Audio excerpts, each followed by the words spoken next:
Muy buenas, ¿qué tal están? Pues yo muy bien de poder disfrutar de un programa más con ustedes, a ver si no nos echan.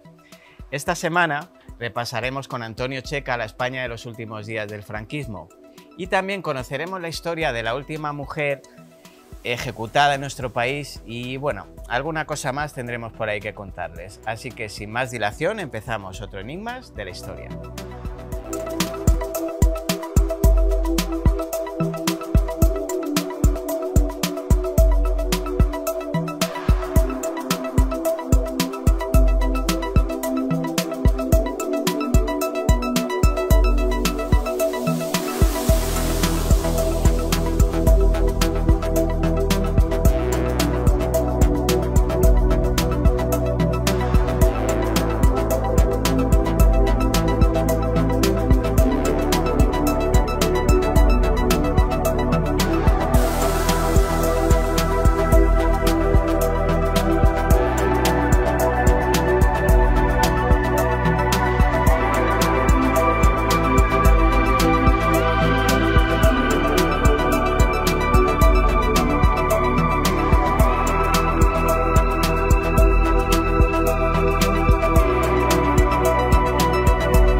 La silla ya está preparada. Son las 7 de la mañana en la cárcel de Valencia y Pilar Prades tiembla de miedo al contemplar, aterrado, uno de los instrumentos más macabros de la historia criminal de España.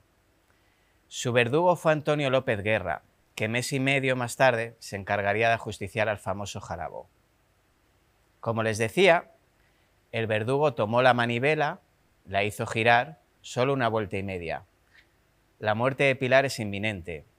Las lesiones serán irreversibles y la ejecución terminará con la envenenadora de Valencia para siempre. Pilar defendió su inocencia hasta ese mismo instante, pero nada fue suficiente y el indulto tampoco llegó. El 19 de mayo de 1959 cumplió su condena, siendo así la última mujer de España ajusticiada por garrote vil. Una simple botella de diluvión, un veneno mata hormigas compuesto principalmente de arsénico, destapó la cruel realidad de Pilar con apenas 31 años, de familia humilde y natural de un pueblo castellonense, que como otras tantas mujeres de su tiempo con escasos recursos económicos marcharon a la ciudad más próxima a servir para salir de la miseria, casarse y tratar de abrirse camino en un mundo que las despreciaba. Este es el caso de las envenenadas de Valencia. La historia de Pilar Prades comenzó entre miseria y hambre desde la fecha de su nacimiento, en 1928 hasta su muerte. Finalizada la guerra civil y con apenas 12 años, el único modo que tenía de prosperar era el de marchar a Valencia, localidad importante y más desarrollada, donde comenzó a trabajar como asistenta doméstica en distintas viviendas de familias adineradas. De complexión robusta, Pilar tenía los ojos grandes y de un negro insondable, con un gesto serio que le otorgaba un aspecto poco amistoso. Llena de complejos y anhelante de contraer matrimonio, nunca tuvo suerte con los hombres, por lo que comenzó a vivir en un mundo imaginario en el que la envidia y la desdicha eran las únicas manos que la sacaban a bailar, y donde la frustración y la venganza se convertirían en la principal razón de su existencia. Tras trabajar en varios domicilios, fue en 1954 cuando entró como personal doméstico en la residencia de los señores Enrique Vilanova y Adela Pascual, situada en la calle Sagunto de Valencia. Ambos eran propietarios de una boyante tienda de productos cárnicos ubicada muy cerca del domicilio familiar. El matrimonio pasaba la mayor parte del tiempo atendiendo el negocio y a los clientes que frecuentaban el establecimiento. Pilar despachaba alguna vez y esto le hacía sentir importante, sentirse como si fuese la señora. Además, parecía mostrar cierto interés por el señor Vilanova, y fue así como comenzó a urdir en su mente el plan de acabar con la vida de Adela, la verdadera señora de la casa. Pilar prepara café y sobre la taza vierte unas gotas de diluvión que, mezcladas con leche, pasan desapercibidas. Aunque prácticamente analfabeta, Pilar sabe que este veneno puede causar la muerte. Adela es el único obstáculo que la separa de Enrique y de convertirse en la dueña del negocio cárnico, al menos en su mente. Durante días, Pilar envenena a Adela Pascual a conciencia hasta que ésta cae enferma de lo que, aparentemente, parece una gripe. Tras varias pruebas hospitalarias sin dar con la causa de su mal, Pilar aumenta la dosis de veneno, por supuesto sin dejar de atender el negocio del matrimonio y cuidar al señor Enrique como se merece. Incluso mima con cariño y diligencia a Adela, prestándole toda clase de atenciones durante su padecimiento, aparentemente con la idea de poder así enmascarar su crimen, o quizá realmente sintiera cierta ternura por aquella señora aparentemente buena. Finalmente, la fatal consumación se produce y la señora Pascual fallece el 28 de mayo de 1955. Cuentan que el mismo día del entierro, Pilar atendió en la carnicería a la clientela, muy sonriente y hasta vistiendo ropa de la difunta. Sin embargo, la suerte, una vez más, no estaba de su parte y el desconsolado viudo Vilanova la despidió de inmediato. Por mediación de Aurelia Sanz, una cocinera amiga suya, Pilar encuentra, a comienzos de 1956, una nueva casa en la que afanar. Esta vez en el número 7 de la calle Isabel la Católica, residencia del médico militar Manuel Berenguer, su esposa María del Carmen Cid y sus 2 hijos. Pero la historia de desdicha se repite. Por desacuerdos en cuestión de amores, Pilar ve en Aurelia una rival más guapa y joven que ella y decide poner en marcha, una vez más, su macabro plan. En el café que prepara a su antigua amiga, vuelve a mezclar las gotas de diluvión que terminaron con la vida de Adela Pascual. Aurelia se enferma y el médico Berenguer decide ingresarla en el hospital, donde pronto su salud mejora considerablemente. Pero Pilar no ceja en su empeño y continúa envenenando, esta vez a Carmen, la esposa del doctor Berenguer. Sin embargo, ese será el principio del fin para Pilar. Las sospechas de que algo raro ocurre se avivan en el médico, quien, tras enfermar su mujer con los mismos síntomas que la cocinera, consulta con varios colegas y tras mucho cavilar, realiza una prueba de tóxicos a su esposa. No hay duda, se trata de arsénico, un veneno mortal presente en la sangre de Carmen. Alguien estaba tratando de asesinarla.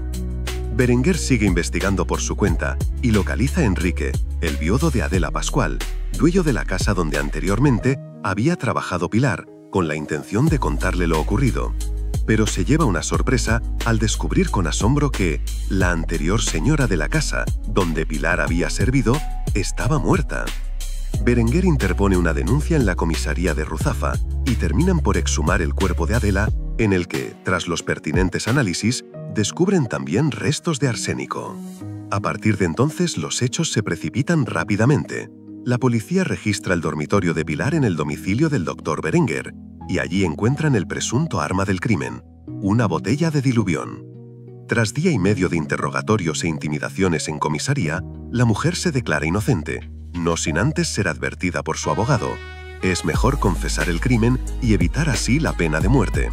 Pero Pilar hace caso omiso a pesar de ser sometida a un careo con su examiga Aurelia, en el que confiesa el asesinato, alegando que había confundido el veneno con una medicina para bajar la fiebre, pues apenas sabía leer.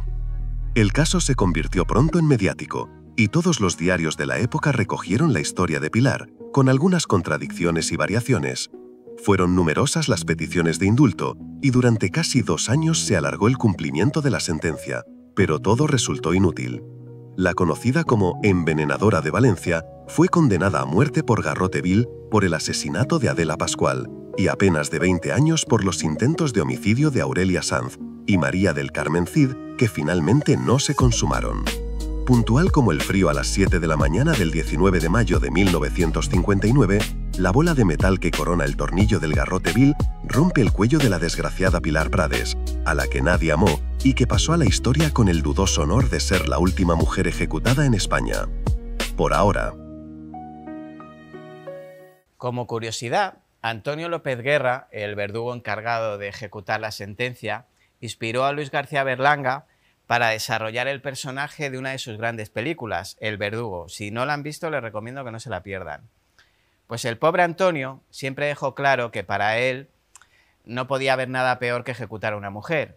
De hecho, al principio se negó a matarla, pero finalmente, y tras tomar una buena cantidad de tranquilizantes mezclados con alcohol, pudo terminar con la vida de Pilar Prades. Así, la prisión de Valencia se convirtió en el último hogar de Pilar, que como ven tuvo una vida mísera y triste y una muerte aún más terrible. Su historia se trasladaría a la televisión, consagrando a la gran Terele Pávez en el papel de Pilar, como protagonista del primer capítulo de la serie La huella del crimen. La propia Pávez diría que incluso recordaba el frío de la argolla del garrote en el cuello en el momento de la recreación de la ejecución. Ese momento se realizó con una reproducción perfecta del instrumento de tortura original que, según la actriz, hacía un ruido espantoso. De la relación dramática podemos decir, que mantuvo con el personaje de Pilar Prades, llegó a decir en palabras literales, estas son sus palabras: fue alguien con quien yo me encontré espiritualmente, a la que pedí perdón muchas veces por todo aquello en lo que pude equivocarme, sobre todo al interpretarla, y por todo lo que tuvo que sufrir sola, sin amor, sin nadie, con todo lo que tenía a cuestas en una maleta y sirviendo de casa en casa. Por mi parte, y esto es solo un apunte mío, me resulta curioso que la figura de Pilar Prades, una de las más desgarradoras de la crónica negra española, obtuviera en la muerte la compasión y comprensión que nunca tuvo en vida. Y bueno, pues después de presentarle la historia de Pilar Prades, la historia y muerte de Pilar Prades, les voy a dejar con un vídeo de nuestro compañero de Milenario Son, en el que desarrolla una historia sobre los 7 pecados capitales, que la verdad que es alucinante. Yo creo que les va a gustar un montón. Así que les dejo con los 7 pecados capitales por Milenario Son. Bienvenidos a Milenario Son, donde hoy nos adentraremos en los oscuros recovecos de la naturaleza humana. ¿Alguna vez te has preguntado por qué a veces actuamos de manera egoísta, cruel o desmedida? Quizás la respuesta se encuentre en los 7 pecados capitales, esas faltas que han atormentado a la humanidad desde tiempos inmemoriales. Imagina por un momento un mundo antiguo, donde los monjes se retiraban a la soledad del desierto para purificar sus almas. En ese escenario, un hombre llamado Evagrio el Póntico, allá por el siglo IV, fue el primero en elaborar una lista de 8 vicios malvados. ¿Te sorprende que fueran 8 y no 7? Así es, querido oyente. La historia de los pecados capitales es fascinante y llena de giros inesperados. Evagrio, en su búsqueda de la perfección espiritual, identificó 8 pasiones que amenazaban el camino hacia la santidad: ira, soberbia, vanidad, envidia, avaricia, cobardía, gula y lujuria. ¿Te suenan familiares? Seguro que sí, pues son debilidades que todos hemos experimentado en algún momento. Pero la historia no termina ahí. Un siglo después, Juan Casiano, un sacerdote rumano, llevó estas ideas a Europa, actuando como un puente entre las tradiciones monásticas orientales y occidentales. Casiano adaptó la lista de Evagrio, utilizando términos latinos que nos resultan más familiares. ¿Puedes imaginar el impacto que estas ideas tuvieron en la naciente cristiandad europea? Fue entonces cuando entró en escena un personaje clave, el Papa Gregorio Magno. En el año 590, este influyente líder de la Iglesia simplificó la lista a los 7 pecados que conocemos hoy. ¿Qué 7? Bueno, este número tiene un simbolismo especial en la tradición cristiana, asociado con la perfección y la totalidad. Gregorio eliminó la vanidad y la cobardía y reorganizó los pecados restantes. Su lista, que rápidamente se convirtió en un elemento central de la enseñanza moral cristiana, es la que ha llegado hasta nuestros días: lujuria, gula, avaricia, pereza, ira, envidia y soberbia. ¿Te atreves a reconocer cuál de estos pecados es tu mayor debilidad? Pero no todo es oscuridad en esta historia. La Iglesia Católica también nos ofrece 7 virtudes que se oponen a cada pecado capital. ¿No es fascinante cómo cada vicio tiene su contraparte virtuosa? Empecemos por la soberbia, considerado el más grave de los pecados capitales. ¿Alguna vez has sentido ese deseo irracional de ser mejor o superior a los demás? Esa es la soberbia en acción. Jonathan Edwards la describió como la peor víbora que puede haber en el corazón. Su virtud opuesta es la humildad, esa cualidad que nos permite reconocer nuestras limitaciones y el valor de los demás. Pasemos a la ira, esa emoción incontrolada de odio y enfado que puede llevarnos a cometer actos terribles. Dante la describió como Amor por la justicia pervertido a venganza y resentimiento. ¿Te has dejado llevar alguna vez por la ira? Su antídoto es la paciencia, esa virtud que nos permite mantener la calma ante la adversidad. La avaricia, ese deseo insaciable de riquezas y bienes materiales, es otro de los pecados que nos acechan. Santo Tomás de Aquino afirmaba que es un pecado contra Dios, al igual que todos los pecados mortales, en lo que el hombre condena las cosas eternas por las cosas temporales. ¿Te has encontrado alguna vez anteponiendo lo material a lo espiritual? La generosidad es la virtud que nos libera de las garras de la avaricia. La envidia, ese sentimiento amargo hacia los logros ajenos, es quizás uno de los pecados más comunes. Dante la definió como amor por los propios bienes pervertido al deseo de privar a otros de los suyos. ¿Has sentido alguna vez ese pinchazo de envidia al ver el éxito de otros? La caridad, el amor desinteresado hacia los demás, es el antídoto perfecto contra la envidia. La lujuria, ese deseo sexual desordenado e incontrolable, es otro de los pecados que han preocupado a la Iglesia a lo largo de los siglos. Dante consideraba que la lujuria era el amor hacia cualquier persona que ponía a Dios en segundo lugar. ¿Has permitido alguna vez que tus deseos carnales nublen tu juicio? La castidad, entendida como una actitud de respeto y responsabilidad hacia la sexualidad, es la virtud que se opone a la lujuria. La gula, ese consumo excesivo e irracional de comida y bebida, puede parecer menos grave que otros pecados, pero no por ello es menos dañina. ¿Has caído alguna vez en excesos que han dañado tu cuerpo o tu espíritu? La templanza, esa virtud que nos enseña a disfrutar con moderación, es el antídoto perfecto contra la gula. Por último, tenemos la pereza, esa falta de esfuerzo y diligencia que nos aparta de nuestras obligaciones. ¿Te has sentido alguna vez paralizado por la apatía, incapaz de cumplir con tus responsabilidades? La diligencia, esa virtud que nos impulsa a la acción constante y al cumplimiento de nuestros deberes, es la cura para la pereza. Estos 7 pecados capitales han tenido un impacto profundo en nuestra cultura y teología. Han inspirado obras de arte, literatura y cine a lo largo de los siglos.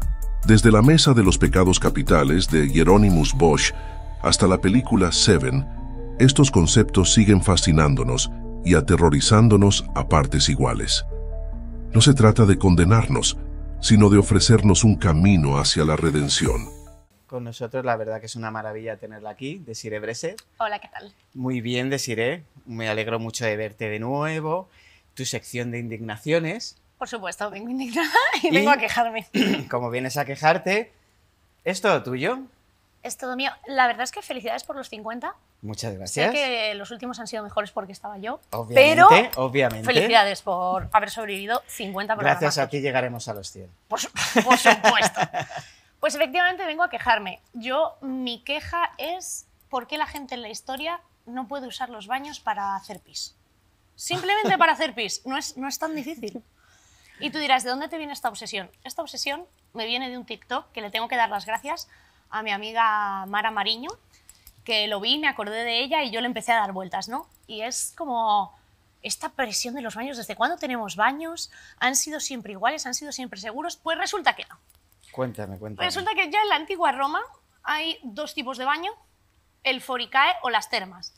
Las termas son para gente de pasta. Ajá. ¿Podemos ir tú y yo a las termas si fuéramos romanos? Va a ser que no. Muy probablemente no. Esto es como en Harry Potter, que todo el mundo cree que sería mago, pero no. Chache, te tocaría Magel en un 95% de las posibilidades. Total. Entonces, como no podías usar las termas, tú usabas los foricae. ¿Eran los foricae algo bueno?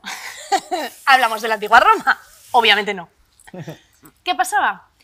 Que supuestamente eran baños mixtos. Pero el concepto de baño mixto romano significaba como unos agujeros así hechos en piedra por los que por debajo pasaba el río para llevarse las cositas. Y tú dices, bueno, no está tan mal. No está tan mal. Mentira.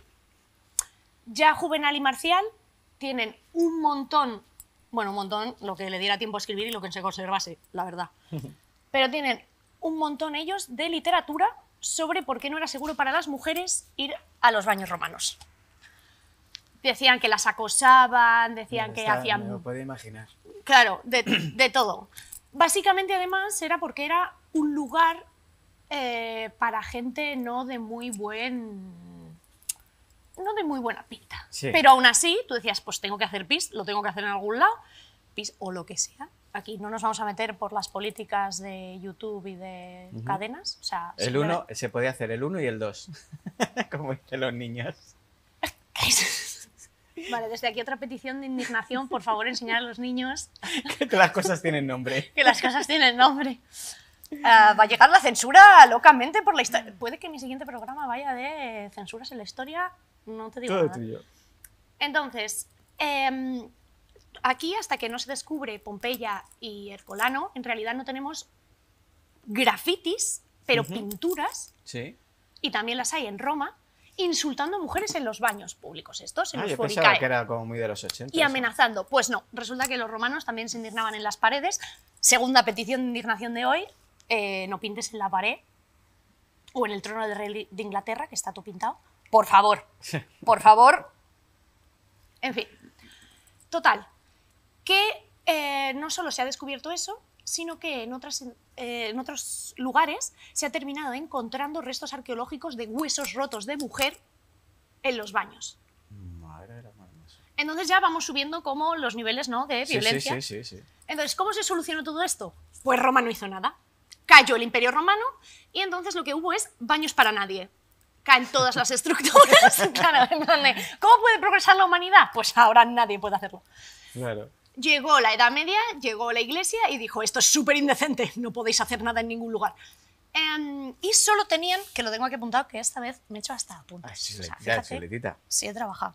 Que están los garderrobes. Los garderrobes son lugares dentro de las casas de los ricos, donde los ricos se podían hacer sus cosas y un criado se los retiraba.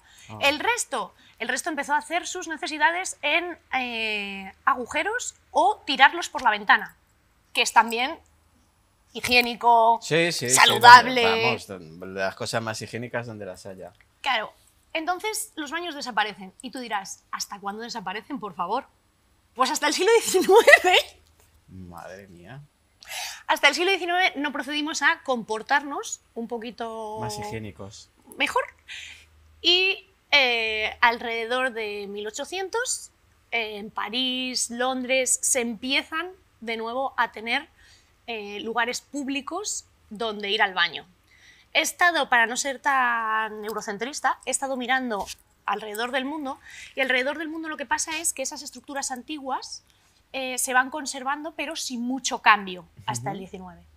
Entonces, en realidad, los nuestros eran más modernos, pero tuvimos una especie de etapa oscura hasta el 19, donde no era recomendable no ser rico. En general lo es, Sí. pero en esta etapa más. Yo se lo recomiendo a todo el mundo que sea rico. Sí, soluciona un montón de cosas. Soluciona un montón de problemas. Entonces, claro, ¿las mujeres podían entrar a esos baños? No. ¿Hasta cuándo no pueden las mujeres entrar a esos baños? Pues en realidad nunca, tuvieron que perseguir tener sus propios baños, y lo persigue Josephine Butler, que es una sufragista, Sí. pero hasta dentro de... ¿Cuánto tiempo dirías que tardan los baños de mujeres con respecto a los de hombres? También son en el 19, No sé, sorpréndeme porque me espero cualquier cosa. 30 años. Tuvieron que luchar 30 años. De hecho, hay una expresión que se llama la correa urinaria, que impedía a la mujer salir de su casa porque obviamente no te lo podías hacer encima, obviamente levantar las faldas era visto como un Claro. acto de súper pecado, entonces tampoco Claro. podías hacer pis entre dos coches, que lo hemos hecho todos en Sí. los botellones de Moncloa. Esto no sé si habrá que cortarlo, pero bueno, tampoco podías hacerlo, Claro. entonces tú podías llegar tan lejos como tu vejiga te permitiera, o tener trabajos tan lejos como tu vejiga te permitiera, o el sitio, o ir de tu casa a la fábrica, o... Sí. Entonces, correa urinaria fue un término que de verdad era un espacio por el que tenían que luchar las mujeres. Madre mía. Y tú dices, vale, venga, se lucha. Europa ya vamos relativamente ok. Sí. Hay casos, por supuesto, de asesinos. De hecho, uno de los de Jack del Destripador, a las prostitutas las esperaba en estos baños Sí. para captarlas. Sí. Entonces, tampoco eran muy seguros, pero bueno, Europa se empieza a acostumbrar. ¿Qué pasa en Estados Unidos? Bueno, en Estados Unidos... Te ríes porque lo sabes, te ríes. En el 19 lo que ocurre son las leyes Jim Crow. Las leyes Jim Crow, seguro que en 50 programas alguien las habrá explicado. Son un conjunto de leyes, por si acaso alguien, alguien necesita... no ha visto todos los programas, muy mal, si no los habéis visto. Correcto. Son unas leyes que ni siquiera eran federales, porque claro, yo he estado preguntándome por Google, tampoco te creas tú que yo... O sea, ¿he leído libros? Sí. ¿Mi principal fuente de consulta ahora mismo es Google? También. Entonces, por lo que he visto, ni siquiera eran federales o de un presidente. Fueron leyes locales que se fueron expandiendo, que eran leyes sobre el apartheid, blancos y negros en Estados Unidos. Y entonces había leyes, una serie de leyes enteras, Jim Crow se llaman así, por un personaje ficticio, que luego pues, se popularizó el nombre, para apartar a negros de blancos. Obviamente, en los baños, hablamos de 1960, no pueden ir blancos y negros. Hay una separación de géneros, pero solo pueden ir baño de mujeres blancas, baño de hombres blancos. ¿Qué sucede? Que no hay una lucha activa en los baños, como si pasa, por ejemplo, en los autobuses, por parte de Rosa Parks. Entonces, los baños es algo que tardará mucho más tiempo en poder desaparecer toda esa cultura y en poder volver a tener una normalidad. Si es que tampoco pide tanto la gente, pide normal. Cosas normales. Entonces, ¿cuál es lo siguiente? Además, hay un senador que particularmente, que yo diciendo el nombre, un senador que particularmente tuvo especial inquina en perseguir las diferencias en baños, en otros lugares públicos, en temas raciales, que se llama Theodore G. Bilbo. Que Bilbo siendo malo, no, hombre. Pues sí. Vaya tela. Y nada, entonces, ¿qué sucede después? Después empieza a suceder con los derechos LGTB, no solo la lucha trans, sino la lucha de los homosexuales, porque en San Francisco y otras ciudades, y también se extiende a Europa, muchos hombres terminan quedando para hacer una tercera cosa en los baños. Sí, en los años dorados de San Francisco tuvieron que ser tremendos, los baños. Claro, entonces vuelven los baños por cabinas. Aquí en Madrid lo vimos, ya no existe el edificio, pero bueno, existe el edificio, pero está en reformas, de la FNAC, que cambiaron a cabinas individuales por este mismo motivo. Entonces ahora lo que se habla políticamente sería de cómo serían unos baños ideales. Claro, es que la historia continúa. La historia continúa. Yo ahí mi opinión es A, protect the dolls, y B, lo que te decía al inicio, por favor, ¿puede ir alguien a hacer simplemente pis a un baño? Y no más cosas. Ser educado y no más cosas. Así que hasta aquí mi queja de hoy. Vaya tela. Me has dejado alucinado porque no conocía ni la mitad de eso. Cuando estabas hablando, me estaba imaginando, yo vivo en Toledo, ese agua va, tenía que ser tremendo en esas calles tan estrechas. Tenía que oler Toledo. Sí. Además, el sistema de Toledo, lo sé porque hace nada estuve en Puy de Foix, que se lo recomiendo.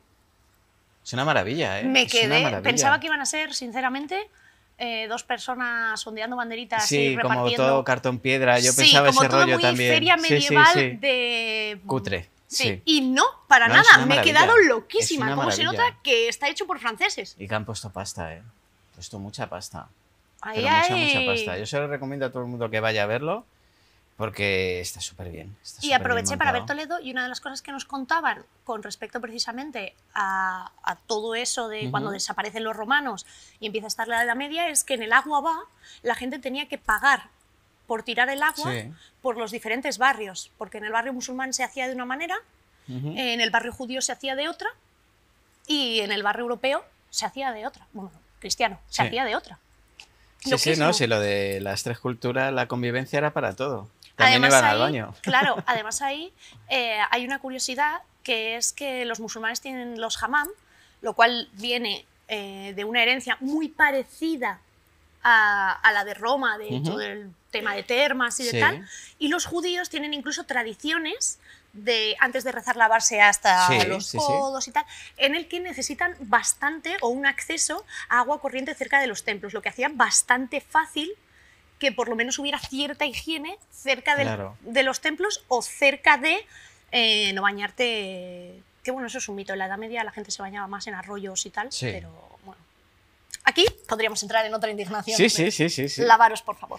Total. De hecho, si no recuerdo mal, la corte se cambió porque la reina de entonces, que no recuerdo quién era, le resultaba nauseabundo el olor de Toledo y por eso decidieron cambiar la corte a Madrid.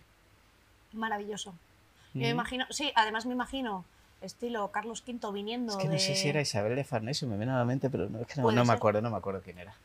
Me imagino a Carlos Y- V viniendo ahí de Pues que Toledo con otras esos tierras y de callejones. repente viendo España en plan, ¿hola? Es que es flipante, es flipante. Ahora Toledo es precioso, el casco antiguo yo creo que es el mejor que hay en Europa seguramente, por lo menos el más grande es y está súper bien conservado, pero yo me imagino esa época tenía que ser brutal, brutal. Pero ves, como esa, como en esta y como en todas, sean ustedes ricos. Sí. Pues muchas gracias, Desi, pues un placer como siempre tenerte aquí. Bueno, pues durante este mes y para despedir todos los programas de Enigma de la Historia, os traigo una pequeñísima presentación de estos 4 libros de Esqueleto Negro. Vamos a empezar por este que tengo aquí más cercano, que se llama Praderas Malditas. Es de Luis Emilio Hernández Agüe. He empezado a leerlo, la verdad que he empezado a leerlo y me ha gustado mucho, me parece súper interesante y súper intenso. Aquí tenemos El Rayo Silencioso de Óscar Bazán Rodríguez. Y no he empezado a verlo, he leído la sinopsis y la verdad que me parece súper interesante, la verdad, y súper inquietante. Vamos a seguir con Oscura Luna de Javier Vivancos. Este sí que me he leído un buen trozo, un buen trozo. He de reconocer que es que me los han dado hace poquito, con lo cual no me puedo leer los 4 libros en un momento. Y la verdad que me parece muy tenebroso. Y este sí me lo he leído ya, ¿vale? El peso del silencio. Y bueno, os recomiendo todos, pero El peso del silencio de Marta Barilari me ha gustado muchísimo, muchísimo, muchísimo. Así que nada, cualquiera de estos 4 libros los vamos a enseñar cada programa durante este mes. Los pueden comprar en la librería, los pueden pedir o directamente a la editorial Esqueleto Negro. Así que aquí los tienen para que les echen un vistacito. Y nada, hasta el próximo día. Muchísimas gracias.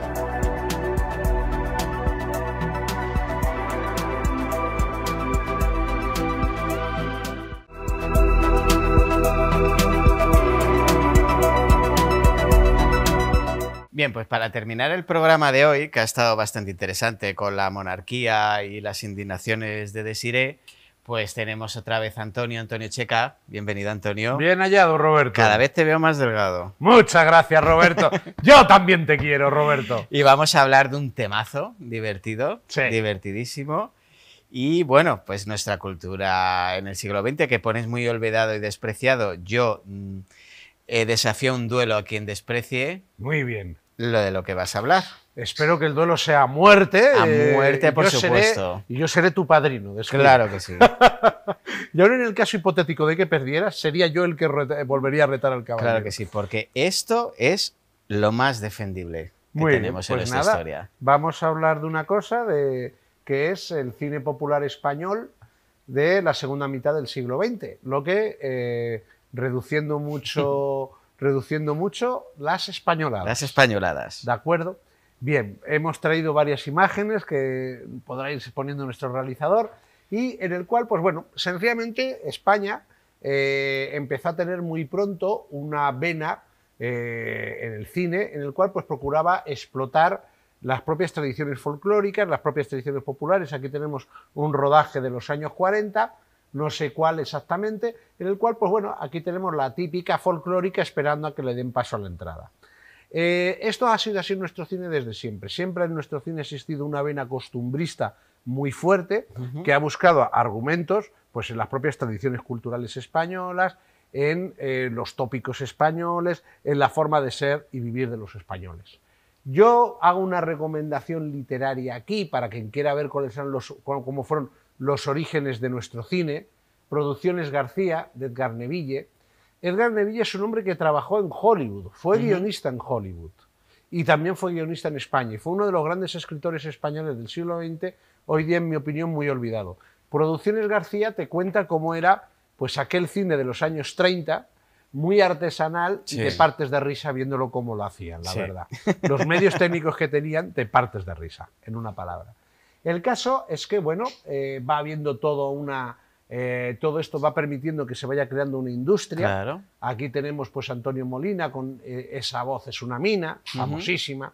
Hay que recordar la famosa anécdota de cuando la gente iba a comprar una radio y decían, pero que en la radio se escucha Antonio Molina. Sí. ¿De acuerdo? Entonces, se va creando una industria, se va creando tal, y va surgiendo, pues por tanto, un cine que es un cine popular, pensado para el público, para el gran público, un cine que tiene que pasar por la censura, pero en el cual te puedes encontrar con, a veces, críticas sociales y mensajes encubiertos. Yo muchas veces he leído que se habla mucho de la censura, pero que la censura también era un poco tonta. En diversas épocas. A ver, era un poco tonta y a veces sencillamente al censor se la colaban. Sí. O a veces el censor sencillamente veía más allá de lo que... a veces veían más y otras veces veían menos de lo que había. Hay muchas anécdotas, por ejemplo, hay una anécdota en la cual pues Berlanga le censuraron un plano, que el plano era primer vista de la Gran Vía madrileña. Censurado. Y Berlanga, pero vamos a ver, pero si no es más que un primer plano de la Gran Vía. Sí, pero es que ya nos conocemos, señor Berlanga. Y usted es capaz, aprovechando que es un primer plano, de colocarnos a dos obispos saliendo del Pasapoga. Nos conocemos, señor Berlanga. Aquí, por ejemplo, esta película la he traído porque es una de las películas populares de la época, con el Gran Isbert, Los Dinamiteros. Esta es la que me hablaste la vez anterior que estuviste. Efectivamente, que es una gran comedia, en la cual pues tienes tres actores de primera magnitud, el Gran Isbert, y etcétera, y lo cual pues son unos abueletes que como la pensión no les llega, pues deciden robar la caja de la Seguridad Social donde les pagan la pensión. Entonces por eso se llaman Los Dinamiteros. Los Dinamiteros. Entonces son películas que eran cine popular, era cine alegre. Aquí tenemos al gran Tony Isbert, el cual pues la gente iba al cine a reírse y a pasárselo bien y también para quitarse el frío. Sí, también, ¿no? Correcto, porque pensemos que en aquella época era muy común lo que se llamaba sesión continua. Sí. Es decir, tú pagabas y te ponían dos películas en sesión continua. Tú las has llegado a ver también, ¿no? Hasta los años 80 todavía. Sí. Yo de hecho, recuerdo siempre una película que mi madre tenía muchas ganas de ir a ver, La Plaza del Diamante. Solo la ponían en un cine, fuimos a verla. Y antes de esa película ponía una película de Kung Fu. O sea, sí, y estuvimos viendo la película de Kung Fu y la película de La Plaza del Diamante. O sea, una cosa que, en fin, años 80. Pues eran, como digo, pues cine al cual iba. Aquí tenemos otro de los grandes éxitos de este cine popular, de película. Qué que maravilla. son Los Tramposos. Cuando Conchita Velasco era todavía Conchita Velasco. Claro, Conchita Velasco era Conchita Velasco, extremadamente guapa, extremadamente bella. Maravillosa. Y aquí tenemos pues esa gran Qué comedia. Reparto, ¿eh? Qué reparto. Fue un reparto espectacular. Recomiendo vivamente este libro. Yo aquí con este libro la verdad es que debo decir una cosa. A mí mis amigos, cuando me veían llegar pues a una cena y tal y cual, siempre voy con un libro y me decían, a ver, chica, explícame, decían, ¿cómo es posible que has pasado de leer a Unamuno y de estar leyéndote aquí a X o cualquier ensayo histórico de la economía castellana del siglo XVIII a venirnos con las memorias de Mariano Ozores? Es que este señor es un maestro del cine, que ha fallecido hace poco, además. Sí. Para mí es un maestro del cine. Sí. Por cierto, las ilustraciones de Vizcarra. Efectivamente, otro maestro. Otro maestro. Él es de una familia de actores, actores desde el siglo XIX, documentados, desde mediados del siglo XIX. Es una saga importante. Una saga de actores, y él cuenta que él como actor y su padre, pues actor y promotor de una compañía de teatro, él tenía una cosa muy clara y una idea muy clara, es decir, que una película, una obra de teatro tiene que gustar al público. Sí. ¿Por qué? Porque él tenía en la sangre metida una cosa: si al público no le gusta, tú no vas a comer. Eso es. Tú no vas a comer. No es cine, arte y ensayo. No. Entonces, él por eso siempre dijo que él hacía sus películas buscando que gustaran al público, que al público le gustaran. Y él cuenta en estas memorias, que son buenísimas, sirve mucho para entender cómo era el teatro de los años 40 y cómo va surgiendo este cine. Y efectivamente era un cine de poco presupuesto, Sí. se rodaba a lo máximo en 4 semanas y intentando economizar como se pudiera. Entonces, ¿qué ocurre? Junto a este cine popular teníamos otro cine más serio, pero teníamos actores como el gran José Luis López Vázquez, que trabajaba en ambos registros Sí. y sin ningún problema. Y sin ningún problema. Porque era un grandísimo, grandísimo actor. Efectivamente, era un magnífico actor que podía utilizar perfectamente los 2 registros. Alfredo Landa, otro Alfredo magnífico Landa. actor, etcétera. Tenemos aquí, pues, si el realizador va pasando imágenes de los grandes actores de ese momento. Ahí, Aquí Gracita. tenemos Gracita Morales que tuvo la desgracia de que quedar totalmente encapsulada en Sí, papeles de chacha, en papeles papel de de chacha. criada, pero que realmente tenía unas capacidades dramáticas Para muy, mí tenía muy unos fuertes. registros muy buenos, ¿eh? También, pero sí que es cierto que también tenía una vida personal, era una persona de Complicada. trato difícil. Sí. Entonces, ¿qué ocurre? Que al ser una persona de trato difícil y que además se consideraba a sí mismo una estrella, y lo era, Y lo era. llegaba un momento en que trabajar con ella era difícil. Tenemos a Antonio Ozores, el hermano de Maravilloso. Mariano, también un y de magnífico José Luis actor Ozores. cómico, y el José Luis Ozores, anterior, que murió mucho antes. Entonces, ¿qué ocurre? Pues todas estas películas eran películas amables, eran Sí. películas pensadas para que el público se riera. Incluso a mí me han llegado a comentar gente diciendo, es que tú no sabes lo que eran ver estas películas en el cine. Aquí tenemos otro de los grandes actores. A mí me parece que si este señor hubiera estado en Hollywood, hubiera estado a la altura de lo más grande de Hollywood. Sí. Sinceramente, para mí. O El sea, gran para Tony mí LeBlanc. Tony LeBlanc es, no sé, Sí. maravilloso. O sea, es una de las personas que más puedo llegar a admirar en el mundo del arte en general. Fueron marcando auténticos hitos. Aquí tenemos a la Lina gran Morgan. Lina Morgan. Fueron marcando auténticos hitos. Sí. Porque, y yo a estas películas hago 2 recomendaciones. Primero, ¿te quieres reír? Ve una de estas películas. Y las tienes que ver con ojos amables, sabiendo Y con- que es otra época, Efectivamente. etcétera. Sabiendo que es Película. otra época, sabiendo que es otra mentalidad. La Tonta del Bote fue un gran éxito bestial, que por cierto es una refundición de una película anterior del año 39. Sí, sí, sí. Hubo más películas, aquí hablamos en el anterior programa de la inmigración, pues si queremos ver lo que fue la inmigración, aquí tenemos 20 Alemania Pepe, del gran Alfredo Landa, en el cual pues se ve cómo este buen hombre se va a Alemania y las vicisitudes que allí tiene. ¿Cómo le vende José Sacristán cómo es Alemania y cuando llega lo alucinado que se Efectivamente. queda de los trabajos que tienen? A ver, ¿qué trabajos tiene el pobre hombre? Pues lo que puede. Aquí esta película del gran Martínez Soria, que Martínez Soria siguen poniéndose sus películas y sigue la gente Sí, viendo y sí, partiéndose si de la risa. echa la veo. Si la echa la veo. Sí, pues aquí yo esta película la he traído un poco, pues casi en homenaje a nuestra compañera Miriam, nuestra arqueóloga, porque aquí además, por ejemplo, aquí hay un detalle que muestra muy bien un cambio de mentalidad. Aquí tenemos a Martínez Soria, que es un cura de barrio, que es un hombre bueno, es un hombre tal, y hace una cosa que hoy sería delito. ¿Por qué? Porque para conseguir dinero para la parroquia no se le ocurre otra cosa más que vender una talla del siglo Sí. XVII a un anticuario. Y vende la talla del siglo XVII a un anticuario. Y eso sale en la película y como algo meritorio. Sí, sí, sí, Eso sí. es una muestra de cómo hemos cambiado. Por ejemplo, ese detalle, yo, por ejemplo, cuando tengo que dar charlas Sí. en algunos sitios sobre patrimonio, el cambio, pues me gusta dar ese detalle. Aquí tenemos la otra de Esta es el buenísima. turismo es un gran invento de Esta es Martínez buenísima. Soria, que es que además te muestra muy bien lo que fue el radical contraste Sí, sí, sí. entre la España, aquella España, España del rural. interior y lo que le venía de fuera, alucinando. Aquí tenemos otro de los grandes éxitos de Alfredo Landa, Sí. Celedonio y yo somos así. Y, insisto, películas que es que te partes de risa y al mismo tiempo aprendes.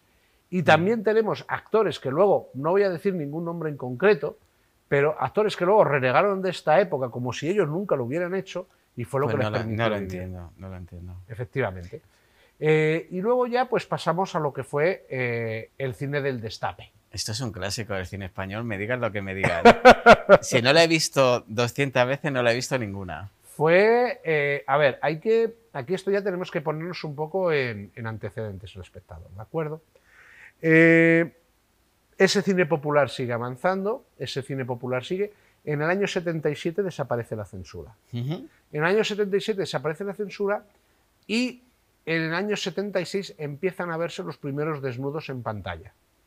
Curiosamente, hay que decir que en España se rodaban desnudos, pero es que porque en los años 60 se rodaba versión española Y versión para el extranjero. versión para el extranjero, en el cual la versión para el extranjero sí que había desnudos. Ujú. De hecho, hay quien dice, hay quien suspira, una vez leí un crítico de cine que decía, esta imagen ruego al realizador que la deje parada porque luego Sí. tenemos que contar una anécdota.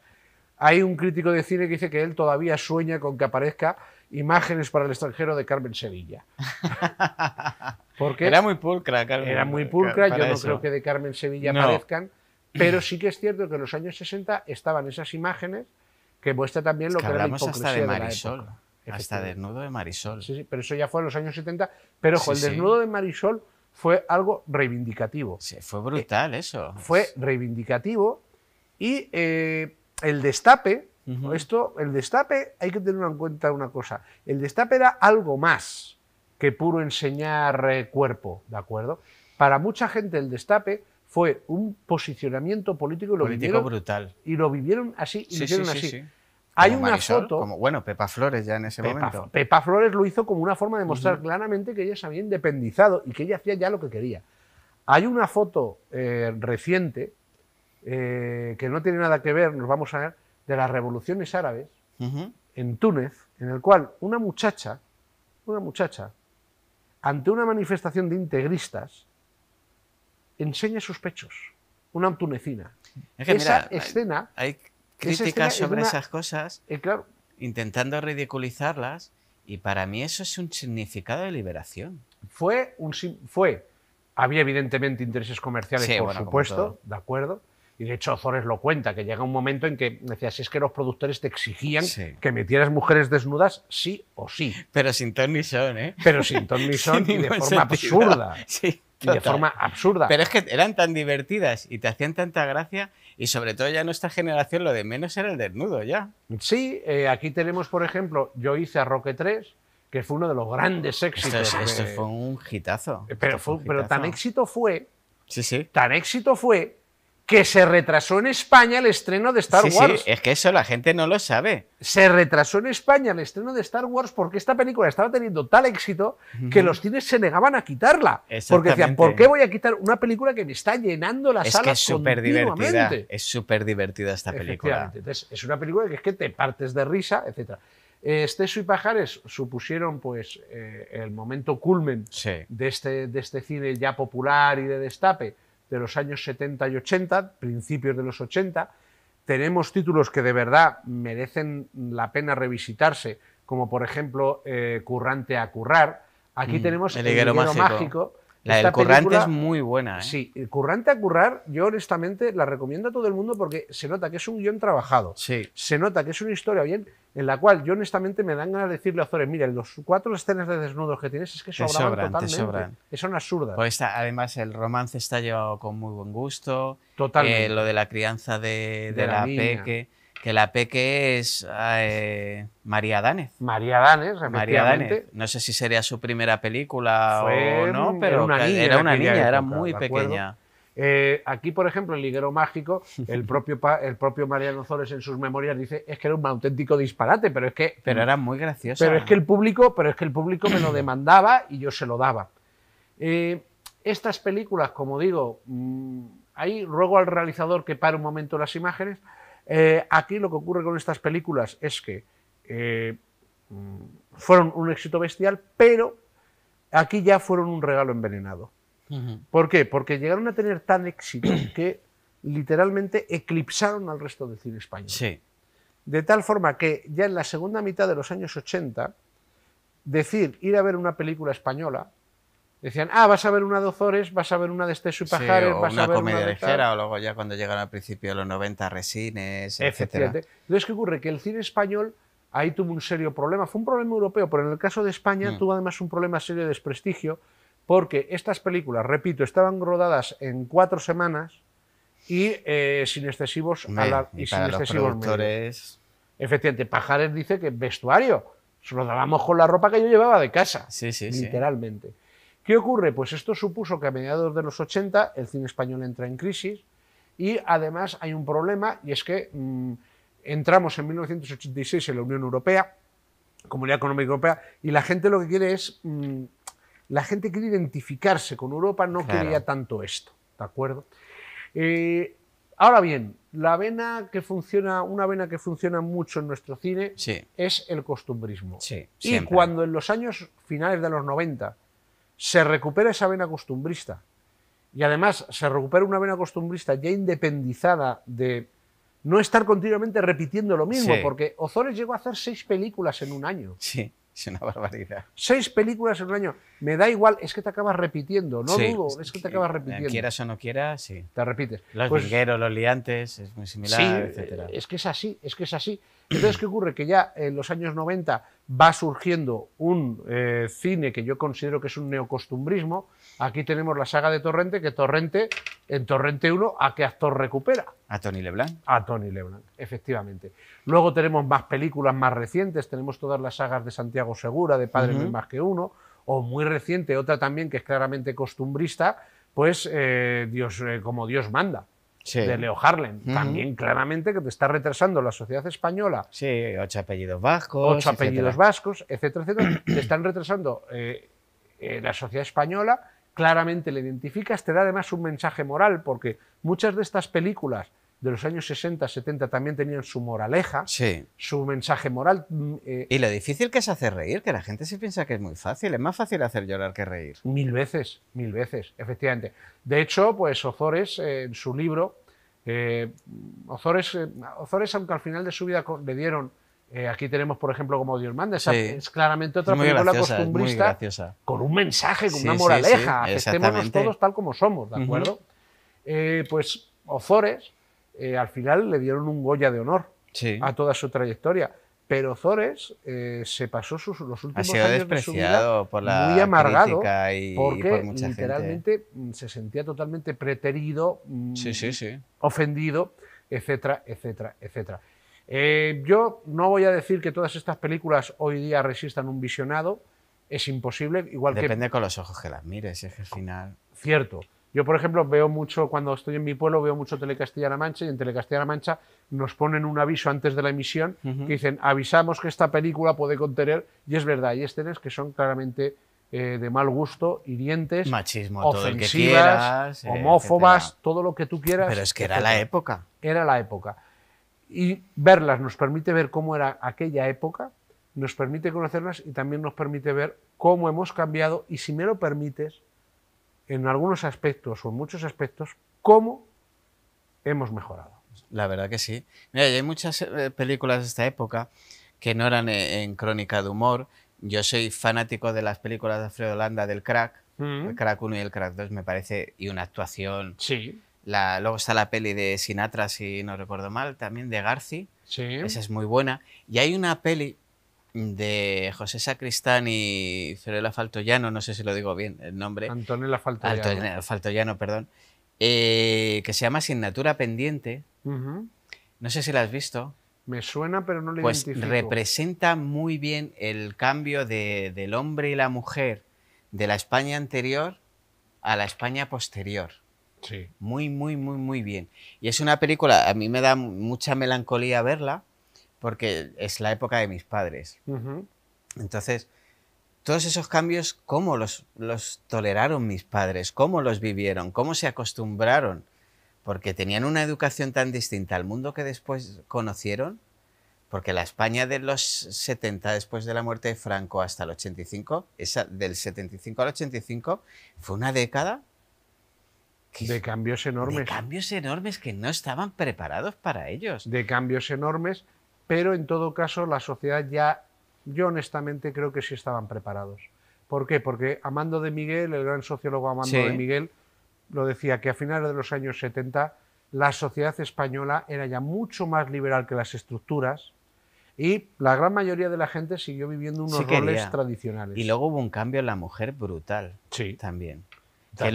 luego ha habido una época que se ha parado mucho. Yo Ujú. te diría a finales de los 80, a los 90, como que se puso un paréntesis, pero del 75 al 85 hubo un cambio brutal en la mujer. Hubo muchos cambios, es decir, en los años 70, lo lógico que la mujer que se casaba dejase de trabajar. Sí, Eso desaparece en los 80. exactamente. En los 80 desaparece. Que bueno, ahí nos han estafado un poquito, yo creo. Ahí nos han estafado un poquito, porque que se pudiera quedar un progenitor en casa era positivo para la educación de los hijos.